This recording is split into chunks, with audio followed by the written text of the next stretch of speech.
Hello, my name is JinRakai, and in this video, well, like the name of Shakky's bar suggests, we're just gonna rip off the band-aid right now and get into the truth about the Lunarians and exactly how they are Oda's manufactured angels. Starting with one that I feel very stupid for never having noticed, which is that these are wings and that Shakky is basically a Lunarian who ripped off her wings. Or a fallen angel in the sense that she's escaped her servitude and has torn off her wings. And we're going to be getting into spoilers for the newest One Piece chapter 1059, so if you haven't read that already, go read that and then come back to this video. But with all the recent reveals of Shakky and kind of her relations to the Kuja pirates in the past and everything, I believe they're all kind of huge clues, especially with this new reveal of the Seraphim cyborg-like things that are attacking in this chapter as well. But like everything else in One Piece, this has actually been hinted at for a while, and especially since Shakky's first appearance in that entire CYBORGS scene, including when we kind of officially met the pacifistas for the first time, knowing what they were, not just being the seven warlord Kuma. And we really don't have that many scenes to look at when it comes to Shakky and to really examine, so this is going to be an easy short video, I'm hoping. 20 minutes later.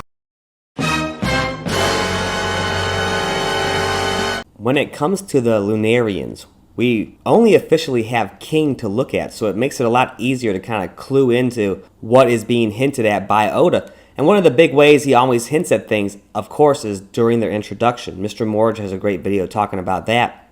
So if you enjoyed this video, then definitely like, comment, and subscribe. Special thanks to JinRakai. JinRakai. King is first introduced in chapter 925, but his silhouette is shown in 920, and it's kind of debatable. It's during this flashback, and in my actual manga volume, it's edited out, so you can't really see him. So I believe that part of that clue is, literally the editing out over history of certain things and races, and the Lunarians maybe being one of those. But that entire chapter deals with the scabbards being sent forward in the future, so this kind of like an ancient power, the devil fruit that's being used to put them forward in time. And then we go straight to all this stuff about Vegapunk, and we see his dragon, which is a created being. And something that's interesting is when it comes to dragons in fantasy, most of them have, 4 limbs and wings. Well, outside of insects, no actual animal on Earth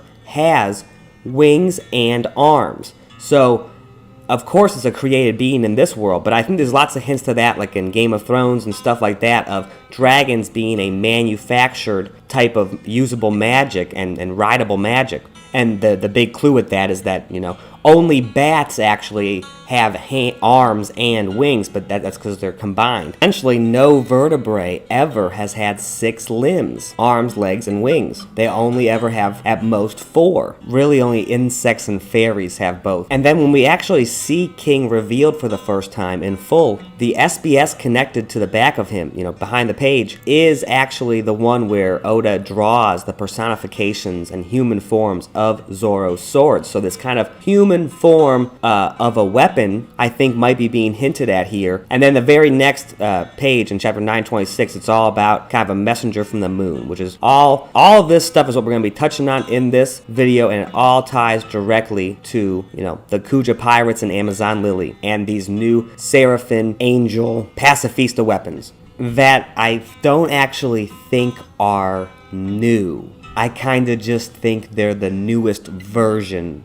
or at least the newest model. Now, one of the big secrets I think that's kind of hidden deep in the One Piece world is that a lot of the technology and advancements in technology that we're seeing is actually ancient tech that they are reviving and reworking to be usable again. And kind of like this whole entire world's a post-apocalyptic, post-reset type world where Vegapunk and other characters are utilizing lost tech and just kind of remaking it for the current generation in the One Piece world. And a quick example of what I kind of mean is like devil fruits and all are great, but the ability to make them, considering the devil fruits have at least been around, it seems like, for hundreds of years. And to me, having the best devil fruit or whatever, having your pick of the litter is great and all, but being able to create ones and make them however you want and to infuse them with any power that you would wish would be a lot cooler of a thing to be able to do. And I believe that that technology did exist in the One Piece world, and that's one way that we have a bunch of devil fruits that we have in the story now. I believe that's one example of ancient tech that was just super, super advanced and has either been destroyed or lost. The ability to make devil fruits, that is. And I do think there is a huge possibility that that technology was hidden by its creator or user to kind of protect the world in some way, just like the ancient weapons. Hidden away for the protection of the world, basically, because the powers and technology were so dangerous. Everyone's searching for these ancient weapons that will, have the ability to destroy the world and reshape it and all these things, but they don't seem to be able to make a replica of it right now in the current time. And I think that's just another clue to this idea that all of this ancient tech has been destroyed or buried away, and a lot of characters and parties like the Marines and the Revolutionaries maybe and other pirate crews are all about trying to reclaim and then use for whatever they want that old technology and those old weapons. And the Lunarians might be the last era of One Piece's technology, that last era's most advanced weapon, essentially being akin to a Terminator. I'll be back. All this ancient technology stuff, I think, is hugely hinted at the very first time we arrive on Amazon Lily, in the very first scene we meet Boa Hancock in. When she arrives, her ship is drawn by some sort of sea snake thing, because Amazon Lily is located in the Calm Belt, so you cannot ride a ship in there or else it will be attacked by Sea King. But apparently these poisonous beasts called Yuta, which apparently the kanji reads as play snake, these snakes being on the front and bottom of the ship allow a ship to travel the Calm Belt. Now, not only do those play snakes have the symbols that the Smile devil fruits seem to have, but the whole chapter, the Kuja Pirates ship, is juxtaposed. The entire chapter and scene with a marine ship that is coated in the bottom with sea stone, which we know is the newest form of technology to allow traveling through the Calm Belt. I'm wondering if this sea snake poisonous thing is an older version. Obviously, the Amazon Lily has been using it for a long time to make sure they can get to the mainland to procreate and all that stuff, which honestly, that whole thing in itself to me is a big clue to genetic alteration and having modified DNA in some way. The entire idea that not only the Kuja pirates but also every inhabitant of Amazon Lily, when they come back to the island to have a baby, it's always a woman, and that, just seems like kind of a big clue to this whole idea of maybe a genetically alterated, created race, maybe of angels in the past, or something like the Lunarians made either a magical or a scientific thing that's happening on purpose, or at least maybe was made on purpose in the past using this kind of ancient technology or DNA alteration, which this whole chapter with these Seraphim things and how they looked exactly like the child versions of the Seven Warlords, and I'm sure we'll see future ones that are other characters and all sorts of things like that. I think it's all kind of these clues to, making angels in some messed up way. I think that really the big hint here is that this whole place is full of ancient technologies, and this is just one version of them. This boat coding type thing is just one version of this ancient tech. And now I think another big hint to this is, of course, meeting Shakky and how she's related to the Kuja Pirates, as we recently found out. She was the captain before Boa Hancock. We know that in Saboti and her position and Rayleigh's position especially, essentially provides coding for ships to go to Fishman Island. So another form of, I suppose, recent technology that allows travel in the One Piece world, but to me just another connection between these varying types of technologies and different things that are required to actually transport, and travel across the One Piece world. Shakky and Amazon Lily both seem to be connected to two huge forms of travel that the rest of the One Piece world does not have the same access to. Something else I thought that was interesting before we get into the Lunarians specifically is that this chapter kind of mentions how Blackbeard causing earthquakes on Amazon Lily will bring Sea Kings towards the island. And even in this first chapter of Amazon Lily where Boa Hancock shows up, they talk about having Sea King meat for sale. And now, something interesting we saw in Skypiea is that the drums and thunder and stuff like that and the music made Nola, the huge snake in Skypiea, confused it and caused her to smash her head into the huge giant jack tree. Now, maybe something similar is going on with Laboon, which I have a future video coming out about in part, not really much about that part, but to me, the idea that they might have some sort of a drum system or some sort of a pulsating system that might make sea kings come towards the island for like a fisherman trap made to catch sea kings to eat, I think it might be a hint to another form of technology that they might have, and that part of that, function might have been the original purpose of the Quake fruit that Blackbeard now owns and possesses in the ancient past, what its original use might have been for, as innocent as that sounds. And I actually do think a further hint to that idea of the Quake fruit being something from the Amazon lily that was used to kind of clear the path in the waters is how Blackbeard uses it to get to Amazon lily in this chapter, and how he uses it to move away all the marine ships in the ocean,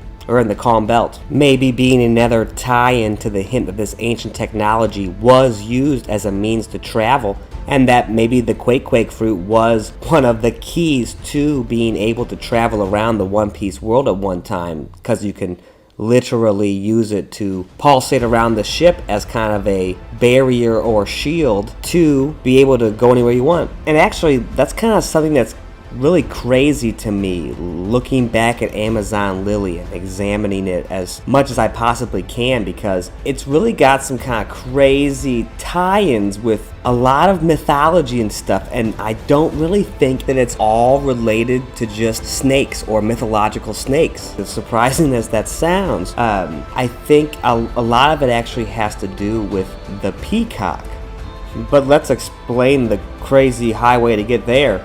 Looking back at Amazon Lily, it really reminds me a lot of Wano and Skypiea and all those kind of tile top roof building type things. And in the newest chapter, if we use the He Be Lit method, where we look through the light at the page to see the manga page behind it and read it together as one clue all connected, I always think of Shakky's name as Shakky, but her actual name is Shakuyaku. Just saying that out loud makes me think of Enel in Skypiea. Shaku Yaku, shocking you, yaking you, whatever. But it really gets crazier than that. When you combine Kuja, they're the Kuja pirates, so combining Kuja and Yaku to get Kujaku in Chinese and Japanese means peacock or peafowl. And in Japanese especially, one of its definitions is referring to its uses of a peacock in family crests, like the Kazuki's in Wano. Except instead of the Kazuki's crest, it's actually the opposite, where the feathers would be expanded, not trapped inside of a globe or circle like the Kazuki crest. And before I lose you, let's get a little deeper with that. Kind of getting crazier with peacock symbolism. In ancient Sumerian art, oftentimes they used 4 animals to kind of represent the universe and the earth and man's relation to it by using those animal representations. And the 4 animals that they used most often in their art to depict this was a lion, an eagle, and a peacock that stood on top of an ox. And the first time that we actually see the inner buildings and palace of Amazon Lily, right in the middle there's a big ox just standing right there. And I don't just think that's interesting because supposedly this entire island only births women, and an ox is specifically a male animal. But I actually just kind of think I think that is a clue, but I think it's just all kind of pointing to this peacock idea. So let's look a little bit at that and how it's going to reveal some stuff about Shakky here, because she mentions how these new Vegapunk ships are affecting how the Calm Belt is traveled, and that the island's becoming in danger. And according to Jacques de Morgan in the La Humanité Préhistorique, he kind of equates a lot of ancient myths to summing up to the sun chariot being pulled by a horse during the day, and at night the swan hauling that sun ship across the waters overnight. And it's not just with this peacock idea or this, but ultimately I do believe that the Lunarians and the Kuja pirates and Amazon Lily are all gigantic hints towards an old world of the One Piece that was oriented around the moon and worshiping the nighttime, and that being one aspect or version of the ancient kingdom that has been lost and taken over by kind of a sun king or a sun kingdom. Obviously a huge hint to that lunar kingdom kingdom being the Lunarian name itself. And I do believe that in part that Lunarian name is a reference to the ancient Aryan people. And according to Wikipedia and Google and stuff like that, the Aryans actually brought the Hindu religious thought to India, and according to the Vedas, was a term originally used as an ethno-cultural self-designation by Indo-Iranians in ancient times. They called themselves the Aryans. And then obviously the word has other connotations that are not worth mentioning here, but the idea of them having light hair and being a kind of, quote, favored by the gods type of race, so to speak, I think that's all kind of what Oda is playing with here, and in part, just kind of these ancient ideas of civilizations, good or bad. And the Aryan word and stuff traces back thousands of years. I mean, craziness, you can look into it, but just ultimately this idea of a lost, old world type civilization. I mean, a big example would be, according to some, the ancient city of Atlantis was actually run by an Aryan culture. But I think for Oda, it's just all kind of tying to maybe these lost lands and civilizations that have been wiped out throughout time or whatever reason. And in part, some of the kind of pagan religious practices that were moon-centered, and one aspect of that, I do ultimately think that the Lunarians and their fire magic is what is Oda is ultimately hinting at here. All of it kind of being tied to, I think, one of Oda's main themes of the entire One Piece story, which is the evolution of time. And one aspect of that is how time evolves people's beliefs and technology. And one of the main things that every single group of humans ever has used technology for is to kind of control fire. And no matter what anyone can say or think about the Lunarians, one aspect of them that's hugely evident is this fire on their back, or on King's back at least, the one that we've seen, and these new Seraphim pacifista model things, which we'll get to in a few minutes. And that fire is actually very weird, because if we look at them from an evolutionary standpoint, every single aspect of King's body that he can use as a weapon and seems to be able to transform in some ways, very rubberized like Luffy and Usopp. But if we look at everything, that all of his characteristics of his body as some sort of a evolutionary need, for some reason they have the requirement where their body is stronger when this flame is lit, yet their body gets faster but weaker when the fire goes out. Now, what on earth would make that an evolutionary need? Why would it ever make sense as a species to have such a evolutionary weakness where basically for speed makes you shut off your fire and your body get weaker? When would that ever become something that was advantageous for the Lunarian race? And I think that the real answer is just it wouldn't be.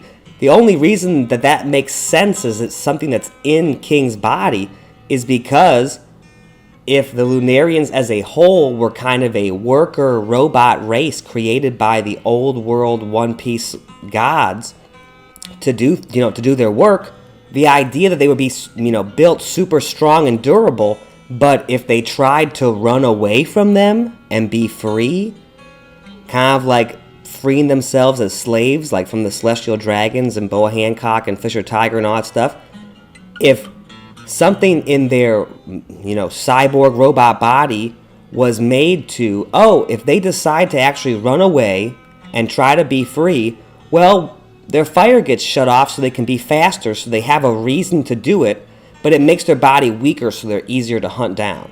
I believe that's why the fire works the way that it does. And Zoro, the pirate hunter, the hunter part of that, I believe, was a big kind of clue to that overall aspect of the Lunarian race. But all of Zoro's characteristics actually, to me, kind of hint at this. Like, he is terrible at following directions and, like, being able to navigate things. And the fact that it took him so long to understand this weakness built into King's body, it's almost like when the fire goes out, it's a direction that, hey, I'm a Lunarian, I'm super strong, but when my fire turns off, I'm weaker. That's like a main direction to an opponent. And Zoro not being good at directions, I think, might be kind of in part why it took so long for Zoro to figure that out about King. but also a clue that this fire thing may have been built in as a direction to whoever was hunting them down. A direction that signified how to beat them and when they were weaker. And that they were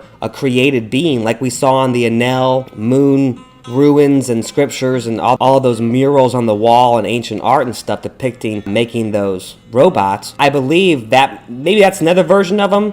And maybe that's like the newest version or the oldest version. I'm not quite sure. But the Lunarians are one version of that. And they could also be the Earth's version of that, which set, kind of made on Earth to be sent up to space. But I'll get to that in future videos. But either way, the Lunarians being a created worker race for the Celestial Dragons is ultimately what I think is happening here. And so let's look into kind of more of why their biology would make sense for King's Lunarian race. And I've talked about with some people on Discords and stuff before about the idea that there's been people kind of, civilizations in the One Piece world living on the moon. And one aspect of that, it would kind of really be easy if you had the right devil fruits. If you had strong enough Logia users and, some awakened fruits or whatever, those individuals, say like the Flame user or other useful fruits that could terraform a planet like the moon. You could use the Ice fruit and then have it melt to be water, I think. Fruits like that. And food fruits like Katakuri's Mochi fruit. I mean, you could use all sorts of ones like that to kind of have a stock of food up there as well. They could, by transforming the ecosystem and kind of almost terraforming the moon itself, keep using their devil fruits to create a livable ecosystem on the moon. And I think one aspect of that would be, okay, we have all this stuff living here, but we still need fire all the time. Well, let's make like essentially torches or lamps and kind of have them be slaves, very much like the Lumineer in Beauty and the Beast. Something like that would constantly have a fire that the citizens could use if they weren't devil fruits. Because conceivably, if you were going to start a civilization on the moon of devil fruit users, if they started to procreate and have kids, not all of the kids and offspring would have a devil fruit. So you'd have to depend on just a few people still with those specific one-to-one devil fruits. Everyone else would kind of be forced to live off of them. So creating some beings that might have aspects of those devil fruits, like we saw with Kuma and the first pacifistas, I think would be kind of the go-to option as far as a mechanical tool type being, in this fucked up, One Piece slave world. And specifically kind of creating a warrior or protector class or race that would kind of be the equivalent of a nightlight in the darkness and the abyss of space. I think on one hand is what the purpose of the original Lunarians was, and kind of these living lamps for the masters of the moon, so to speak. The mansion, the people that live in the mansions of the moon could use and as kind of, a worker class, as well as being sort of like the protectors and security force. Now, what does all this mean for the current One Piece story? Well, I think on one hand, this could all be a hint to who the man or the person marked by flames was, that it was this Lunarian person. Now, I've talked about in this video about how I believe there's a kind of a hidden prophecy in the One Piece world, a sort of One Piece version of the Song of Ice and Fire, and a lot of groups are interpreting and misinterpreting that information and that prophecy and what it might lead to. And one maybe idea of that is the Lunarian race and needing a Lunarian on your side to kind of grant your cause favor. I believe that could be one kind of aspect of it, and is one aspect of it, and it's why maybe Big Mom wanted King so bad and why Kaido liked King so much. But something else I think that it's hinting at too is just this idea that this slave race of genetically altered beings has rebelled before in the One Piece world, and the Lunarians are one kind of extincting out version of it, and maybe the Kuja and Amazon Lily race of women and that whole location was part of another form of that liberation. And I think that they were angels. Because if we want to break it down kind of from a biblical sense, humans sort of seem to not really have a purpose except to go forth and prosper and procreate and all that sorts of stuff, and then I guess honor God. But angels are actually specifically made by God to serve him and humans. So if we really want to get technical about genetically altered beings, I would argue that an angel is kind of one of the first of the long line of tropes of genetically made beings that are specifically made for a purpose, and kind of being cyborgs or robots or terminators in a sense, I think is what Oda's playing with here. And the Lunarians kind of being one finalized version of a angel terminator made by the gods of the world to be a weapon of mass destruction is what the Lunarians were, and it's what a bunch of things are in the current story and the current era in One Piece. Because all in all, I think it's kind of the One Piece world's self-cleaning machine, and one aspect of that is having sort of a class of people that create trouble and kind of snuff and destroy themselves out, which is what the pirates have been doing at least since Roger's execution, which I believe was ultimately the point of that execution from the standpoint and viewpoint of the Marines. That kind of, in part, the One Piece is a self-cleaning world process that the Marines and the powers that be, the Celestial Dragons and everything, and the Gorosei and Emu in particular, this cleansing of the world and erasing of the world, kind of scrubbing it clean, is started by all sorts of rebellions around the world, but all rebellions that are kind of being controlled at the top by spies and members of the world government and the Marines and all sorts of stuff like that. And I think kind of part of that process, how it starts, is that a warrior race of slaves or something, I guess was what you would call them, escapes their position, and from that ripple kind of creates a tidal wave that cleans out the world in some form. Whether it's good or bad, we'll see. And to be extremely brass, I believe that the current generation in One Piece's main slave class is the pirates themselves. And I don't think they know it or anything like that, but they are unknowingly being controlled and moved like pieces and pawns on a chessboard by the kings of the world. But essentially rewriting and reshaping what is justice by kind of wiping out various factions and races and entire countries and places in the One Piece world. And I believe that the Kuja pirates in the past were the newest version of that start. And the Lunarians were one version in the past, then the Kuja pirates and everything that happened in the past with Amazon Lily and Shakky was the most recent one, and in direct relation to the truth about God Valley. And before we end this video on some real kind of God Valley craziness, a huge clue to this whole idea of maybe the old One Piece world having a lot to do with Amazon Lily, and maybe the fact that a lot of their inhabitants are some sort of form of escaped angels or cyborgs, I think is actually hinted at a lot with the character of Gloriosa. And real quickly, we get this SBS where someone asks Oda, does she have a double butt chin? And he says, yes, you're right, it's a double chin just like Frankie's. And he wonders if she can shoot out a coped event just like her. And I think there's a lot to do with, one, of course, that Frankie's a cyborg, and two, the idea that his chin is the shape of the Mount Fuji top volcanoes and manufactured cyborgs and working with fire, kind of being craftsmen of the world in some way. And this SBS is at the end of chapter 544, which is right when they're escaping Impel Down, the big prison of the world. But even crazier and tying into God Valley, which we're about to talk about, I think there's a lot of ideas about like it kind of being a place to manufacture things, and maybe even the main place to manufacture devil fruits. And